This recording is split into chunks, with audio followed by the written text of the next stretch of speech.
जब तक हमारे पति घर आकर खाना नहीं खा लेते थे, तब तक तो भूखे हम भी रहते थे।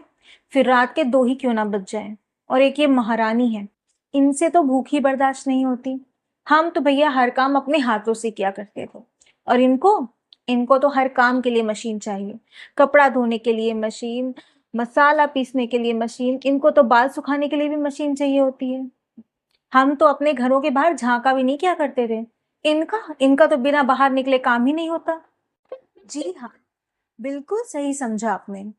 ऐसे ताने हमारी प्यारी सासू माँ अपनी बहुओं को देती है। सास ये सोचती हैं कि जो मैंने सहा वो मेरी बहुएं भी सहें। अगर मैंने प्रताड़ना सही है तो तुम्हें भी प्रताड़ित होना पड़ेगा। अगर लाइफ में मेरे साथ कुछ बुरा हुआ है तो वो चीजें तुम्हें भी सहनी होंगी। और कंपैरिजन करने वाला बिहेवियर हुआ कैसे सास का? ये सोच, ये भावना उनके अंदर कैसे आई, क्यों आई?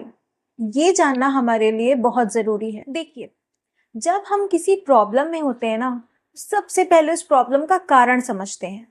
फिर ये समझते हैं कि इस प्रॉब्लम से डील कैसे करें।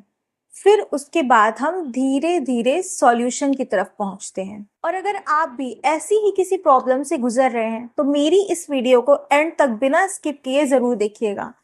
चैनल को सब्सक्राइब कर लीजिएगा और वीडियो को लाइक कर लीजिएगा, और हाँ, बेल आइकॉन भी दबा दीजिएगा, जिससे मेरी वीडियोस की नोटिफिकेशन आप तक पहुंचती रहे। क्योंकि मेरी वीडियोस आपकी लाइफ में कुछ ना कुछ पॉजिटिविटी और काफी कुछ प्रॉब्लम से निकलने के सॉल्यूशंस लेकर आती रहेंगी। पिछली वीडियो में मैंने आपको बताया था कि लोग बहुओं को बदतमीज क्यों बोलते हैं, जिसका इकलौता कारण समझ में आया था कंपैरिजन।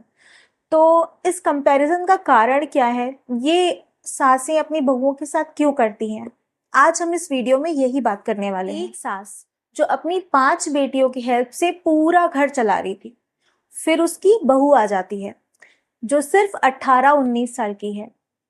और फिर क्या होता है, सास ने जो कि 50 साल की एक्सपीरियंस्ड औरत थी, जिसे किसी को भी ये बोलने की हिम्मत नहीं होती थी कि आज खाना खराब बना है, आज तुमने खाना लेट बनाया, आज तुमने ये काम नहीं किया, तुम तो बड़ी लापरवाह हो।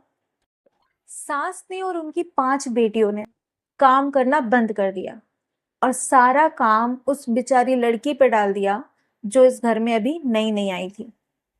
उसे कोई एक्सपीरियंस नहीं था, क्योंकि उसने किचन में जाके कभी 100 रोटियां नहीं बेली हैं। वो तो ये समझ कर आई थी कि सास ससुर मेरे माँ बाप हैं, मुझे एक अच्छा कंपेनियन मिल जाएगा। वो बहुत पॉजिटिव होती है, सजती है, संवरती है, खुद के लिए ढेर सारी शॉपिंग करती है। लेकिन जब ससुराल में आती है तो देखती है कि यहाँ तो सब उल्टा है। उसके साथ हो रहे बार बार गलत व्यवहार के चलते वो अंदर से टूट जाती है। ये चीजें जो जनरेशन बाय जनरेशन ट्रांसफर हो रही है ना, ये गलत हो रहा है। और यही आकर एक औरत ही औरत की दुश्मन बन जाती है। एक तरीके से ये बुरी प्रथा बनकर चली आ रही है, और इसी कारण से बहुओं की स्थिति पहले भी खराब थी और आज भी खराब है। मान लेते हैं कि मेरी शादी सन 80 में हुई है और मैंने अपनी लाइफ में बहुत टॉक्सिसिटी झेली है, बहुत अत्याचार सहे हैं। तो मैं ये नहीं सोचूंगी कि मेरी जो बहू है वो भी आगे आने वाले समय में टॉक्सिसिटी झेलेगी या उस पर भी मैं अत्याचार करूंगी, उसको सहना पड़ेगा। कि मैंने अगर जहर पिया है तो मेरी बहू भी जहर पिएगी। मैं इस प्रथा को आगे नहीं बढ़ने दूंगी कि आने वाली पीढ़ी को भी इसे झेलना है। हम नहीं मानते इस चीज को, बल्कि हमें ये मानना है कि पुराने जमाने में जो होता था वो पुराने जमाने की कुरीतियों की वजह से होता था। उस टाइम पे हमारे पास इतने रिसोर्सेज नहीं थे, हमारे पास इलेक्ट्रॉनिक आइटम्स नहीं थे, इसीलिए हमें ये सारी चीजें फेस करनी पड़ी।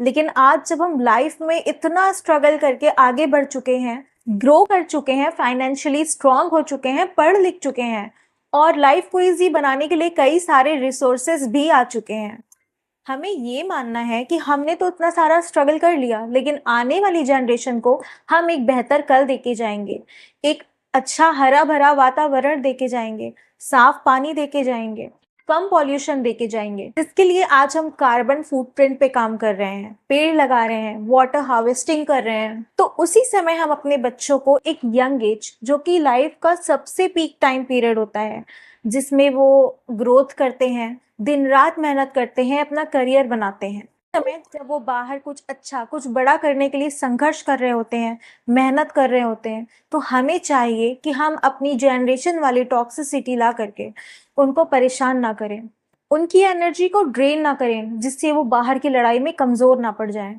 तो हम ये ना सोचें कि आज तक जो कुरीतियां चली आई हैं वो आगे भी चलेंगी। हमें इस चीज को जनरेशन बाय जनरेशन आगे बढ़ने से रोकना होगा। ये नहीं सोचना कि जो हमने झेला है वो हमारी बहू भी झेलेगी। यही बदलाव हमें लाना है, यही रेवोल्यूशन हमें लाना है। देखी थी जिसमें एक सास कहती है कि हमें तो पता ही नहीं हमारी पसंद क्या है।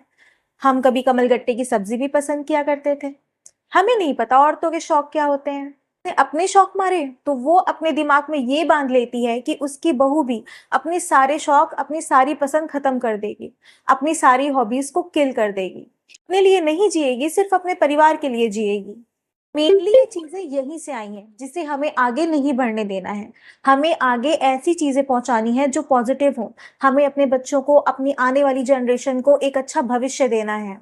हमें ये नहीं सोचना है कि हर औरत पुराने जमाने के तरीके से आगे भी टॉक्सिसिटी झेलती आए।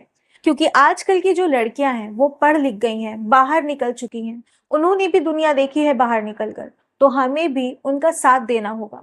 तो हमें भी उनके शौक को, उनकी पसंद को अपनाना होगा, उन्हें मोटिवेट करना होगा, जिससे वो अपने शौक को, अपनी हॉबीज को पूरा कर सकें, खुश रह सकें। क्योंकि अगर हमारी बहुएं खुश होंगी और उनकी मेंटल हेल्थ अच्छी होगी तो हमारे बेटे भी खुश रहेंगे और उनके बच्चे भी खुश होंगे, परिवार में प्यार बढ़ेगा, आप भी खुश रहोगे और आपका भी ऑरा पॉजिटिव होगा। आप पॉजिटिविटी की बातें करेंगे तो जिससे सोसाइटी में जो आपके बहू हैं, बेटे हैं, उनकी इज्जत बढ़ेगी।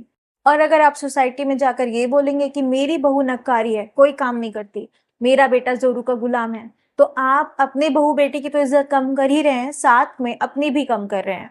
क्योंकि सामने वाला ये जज कर लेता है कि जो इंसान अपने बेटे बहू के बारे में बोल सकता है वो कल को मेरे बारे में भी बोल सकता है। अपनी बहू से बात करिए, उससे पूछिए कि उसे क्या पसंद है, उसकी क्या हॉबीज हैं, जिसमें उसका आप साथ दीजिए, उसे माहौल दीजिए, उसे मोटिवेट करिए, करके देखिए। क्योंकि अगर आप ऐसा करेंगे तो समाज में एक बहुत ही अच्छा सुधार आएगा और हम एक अच्छी और मेंटली फिट सोसाइटी का निर्माण कर पाएंगे। अगर आपको मेरी ये वीडियो अच्छी लगी हो और आप किसी को ये बातें समझाना चाहते हो या बताना चाहते हो पर बोल नहीं पा रहे हो तो इस वीडियो को शेयर जरूर कीजिएगा, चैनल को लाइक और वीडियो को सब्सक्राइब जरूर कर दीजिएगा।